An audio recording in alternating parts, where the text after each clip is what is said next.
We are here inside the center right now. You know, people come here for things like radiation, chemo. It can look and feel a little bleak sometimes, but take a look this way. They have transformed it into a sort of Santa's workshop. All of these decorations were hand done by the staff. Bakersfield City Ballet is inviting you to start your Saturday here with a luncheon and end here with a show, all while raising money for the performing arts. Or you can get a credit on your utility bill. Say this candy is solar power and this bag here is the power grid. If my system produces 4 candies that go back into that bag, the credit that I get on my bill is worth 4 candies. What is that like to have those face-to-face interactions and see the people you're serving? Man.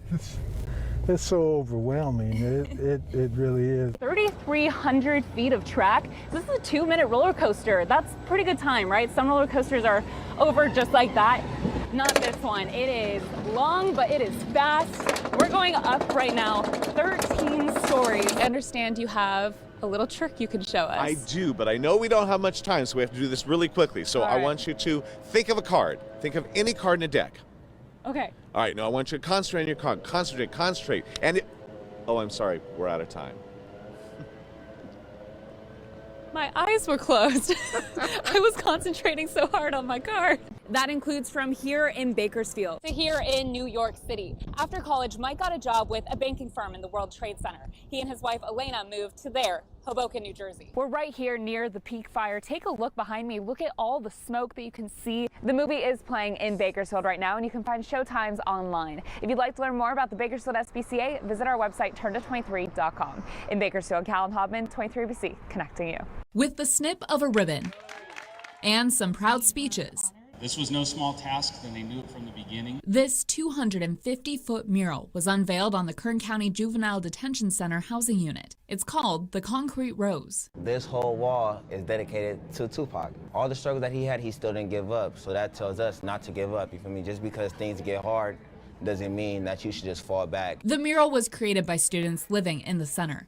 They showed off how they made it with help from the nonprofit Creative Crossing. Its Recreate program is funded by the California Arts Council, dedicated to making art accessible in the juvenile justice system. They get to take all of this knowledge that they've gained and put out in the real world. Christopher Perez guided the juveniles through the mural making process. I saw a lot of growth, which was great. I've just seen their mentalities change. They understand that, they have to get these time crunches done. They have to work together. It can't just be a one-man show. And I think they understood that, and I think it's really going to help them develop later on in life. The students say it wasn't easy. These photos are just a glimpse of the 600 hours they put in over the course of 6 months. I wanted to give up so many times. I thought when we first started, it wasn't going to get done. Like, it was a lot that we did on this wall. Creating the mural brought the guys together, building meaningful relationships. They say it's pretty unbelievable to see it finished and to know it'll be here for years to come. Now to walk down this ramp and for people to get the inspiration and then go like this, see like, yeah, I can't give up. Like, something's good. Like, it might not happen today, but it's going to happen later on in life. It's amazing. For the past 6 years, I've been in and out. I never thought I'd see something like this on the wall. But when I came out here, it changed my whole view on things, especially doing this, because I never thought I'd be able to do it. This project has inspired them to stay positive and see what else they can accomplish. They hope anyone who walks past it feels the same way. Everybody go through struggles. Like, everybody that comes in here probably go through struggles. Just read everything that's while you walking down. Go all the way to the door. And like the door say, even when you're fed up, keep your head up. It seems like Kathy and LaShawn have been friends for years. And in a way they have been, but they've never actually met in person until now. In 2017, LaShawn accidentally bumped Kathy's car, so she left a note with her phone number. Kathy says there was no damage, but she was thankful that whoever had hit her car thought to let her know. I really appreciated the honesty, and something really compelled me to reach out to her and thank her for her honesty. Little did either woman know they would go on to stay in touch, becoming friends without even knowing each other's names. They supported each other through all sorts of life events, even a neck surgery. I would think of you, and I just send a little text just to see how you doing, how you feeling. When you would send me random messages like that, you made me feel not alone anymore. It felt so good to be cared about somebody who had never even laid eyes on me. It was really awesome. This month, Kathy decided she wanted to finally meet her mystery friend just in time for the new year. Is this the lady I left the note on her car? Is this the sweet lady that left her? A special moment with an important message. Sometimes we just don't stop to take the time to appreciate people around us, even for the small things that they may do. Which is something they think we could use more of with friends and strangers. I didn't doubt myself or, oh, what am I getting myself into? No, it was enduring. It was genuine. Yes. It was genuine. You never know what it could lead to. I think that we'll be able to enrich each other's lives even more now than we did before, but we know that it started with such a magical beginning that was all by accident.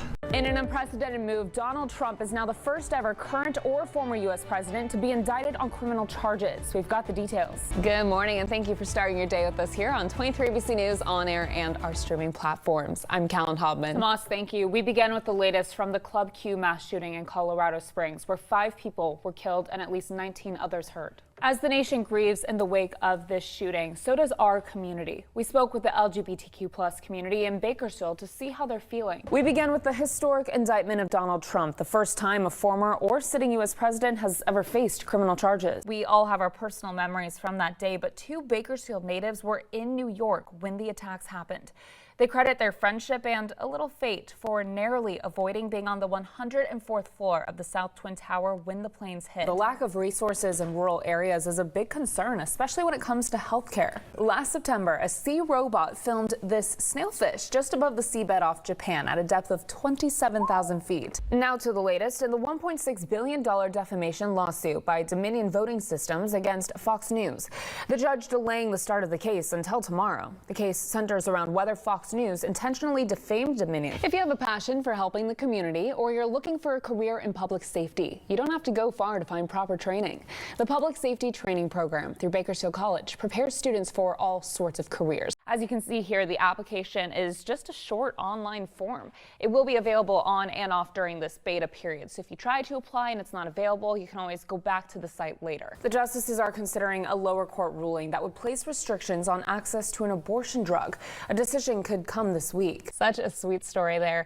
That'll do it for us here on 23 ABC News at 11. Current Living is next. Don't forget to stay with us online as we head into the rest of this week. Hope you have a good Wednesday.